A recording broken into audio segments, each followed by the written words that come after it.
it's so crazy because in the moment I did not realize it all the way, if you will, right? Because growing up dancing, you a little more nimble or flexible because I grew up dancing. No matter how thick I had gotten, I was a little more flexible than I think. But I wasn't that flexible. And so now that I've lost the weight, I sit in the chair all the time, crisscross applesauce. I could never cross my legs. Welcome to your daily health briefing. I'm Dr. Albert Takem. This show is here to help you navigate the complex U.S. medical system, one step at a time.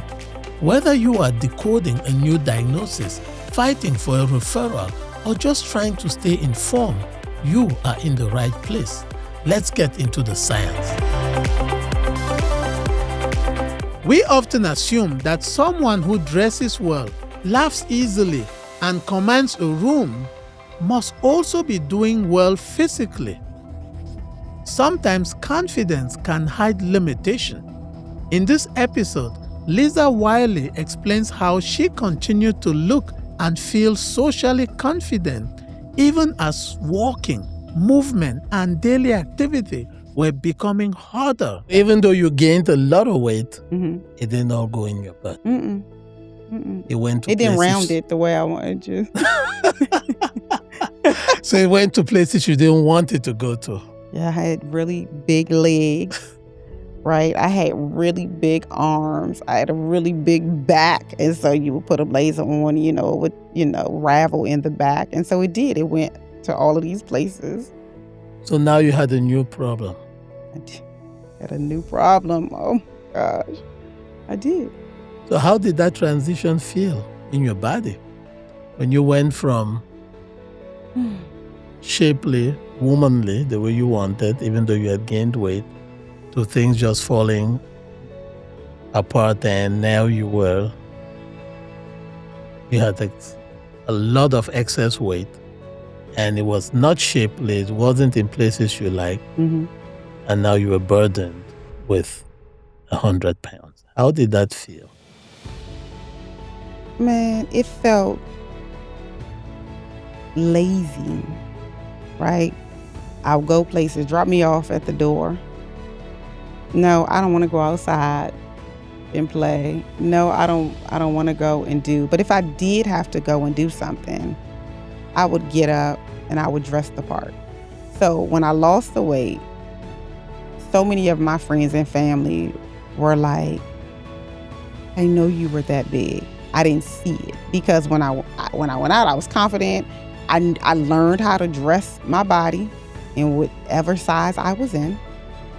I love fashion, so I learned how to dress my body in whatever shape I was in. And I am just bubbly, I'm outgoing, I am an extrovert, right? So I have all this energy when I go out in spaces. Energy in a sense, I'm lively in a group, right? But there will be times I'm like, I don't feel like it, I don't want to go. Now, I'm like, park at the last spot in the back of the parking lot. I'm walking. I will take the stairs. Let's go. I'm sure I'm the one pulling people, out the house. But when I had the weight, I wanted to be in the house.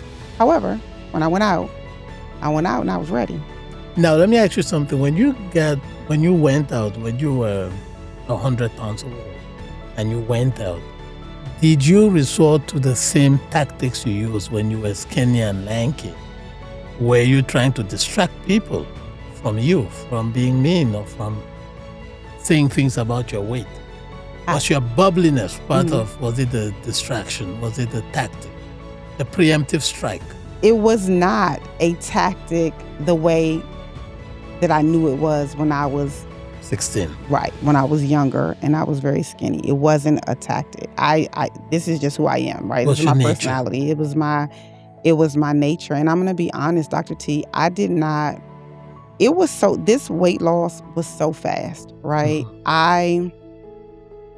As I started off earlier in the conversation, I watched my mom be super thin, then gain a little weight when she started having children. I watched my sister thin, then gain a little weight, and we would always say big bone, be thick. We got, the Wilsons had these big legs, right? Like, this is what I grew up knowing or believing, right? I did not sit in a space where I was just like, "Ooh, I'm so big. I don't want people to see this on me."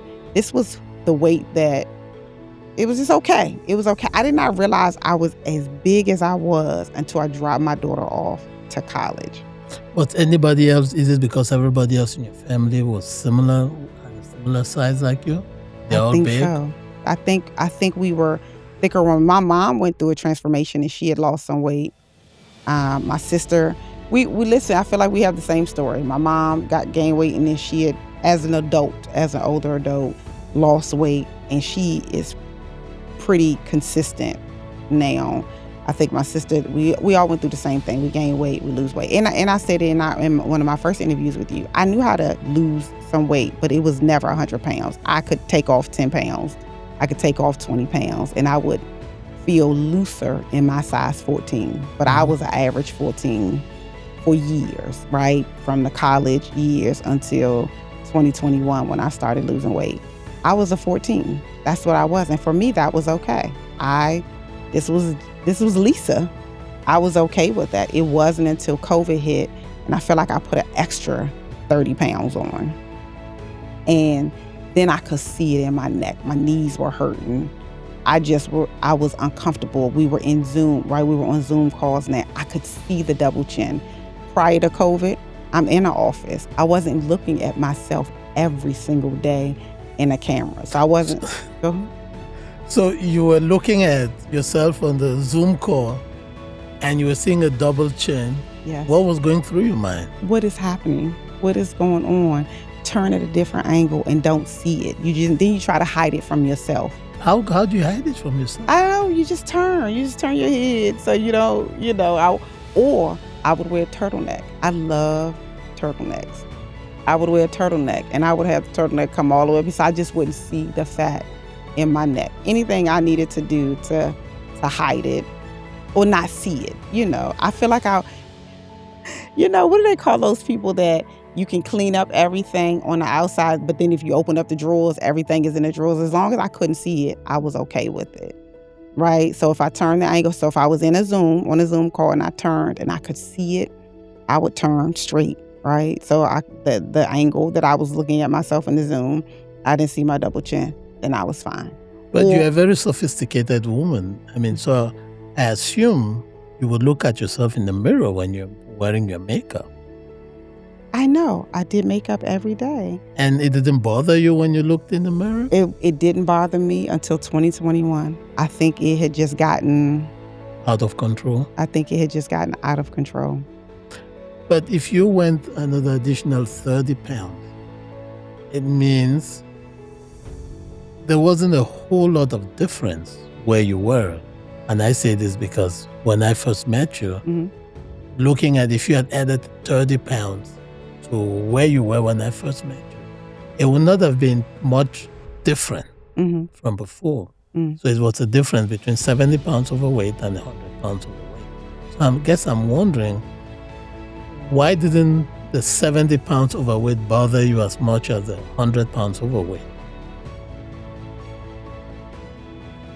I don't know. I think that, I don't know. I don't know what was happening. And I don't know. And I hear what you're doing with the math and the numbers. Maybe it was more than 30 pounds that I gained. I'll tell you this. For a long time, I fluctuated around 200 pounds. And I would never tell anybody my weight. I would never. My husband didn't know. We would go places and I'm like, step out the room. Do not. My driver's license said I weighed 180 pounds. I ain't weighed 180 pounds for a very long time, but it said 108 because 180 is still heavy for a 5'5" woman. Well, I may be 5'4", but 180 pounds is still heavy, but it sounded better than 200. So I sat at 200 for a long time. Maybe when you met me, then I remember, or maybe nope, because even with Dr. Shamble, I think I had gotten to 215. Right? And then I remember when I got to 230. I'm like, You remember the moment you got to 230? Yes. I was like, because I would only get on the scale at the doctor's office. And so I'm like, 230. is a lot. That is doing a lot. But I had gotten up to 260.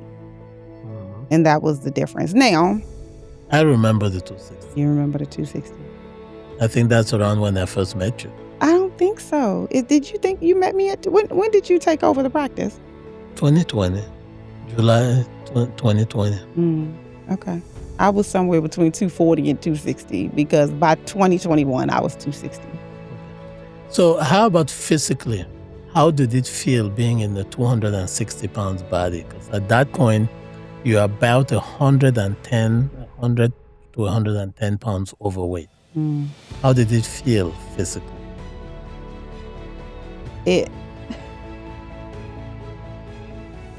It's so crazy because in the moment I did not realize it all the way, if you will, right? Because growing up dancing, you a little more nimble or flexible. Because I grew up dancing, no matter how thick I had gotten, I was a little more flexible than I think. But I wasn't that flexible. And so now that I've lost the weight, I sit in a chair all the time, crisscross applesauce. I could never cross my legs like this. When you were 100 pounds overweight? I could not. Could you tie your shoelaces? I could, but you gotta lean over, do one, sit back up, catch a breath, lean over. You had to lean over, tie one, and then sit back up and tie another? Yes, because you like cutting off your wind because you lean in all this weight. A confident personality can be real and still coexist with a health problem. Looking comfortable in public does not tell us what it feels like to climb stairs, tie a shoe, walk across a parking lot, or live inside that body every day. Confidence matters, but it should never keep us from listening to what the body is telling us. This has been the Daily Brief. Medicine is not about certainty. It is about responsibility. Decisions are often made with incomplete information, but they are always made with your safety in mind. In a system that can feel rushed and fragmented, you deserve clarity, continuity, and an advocate who sees the whole picture. I am Dr. Albert Takem, your physician ally, high-level science, human-level care. I will see you at the next briefing, or I will see you in the clinic.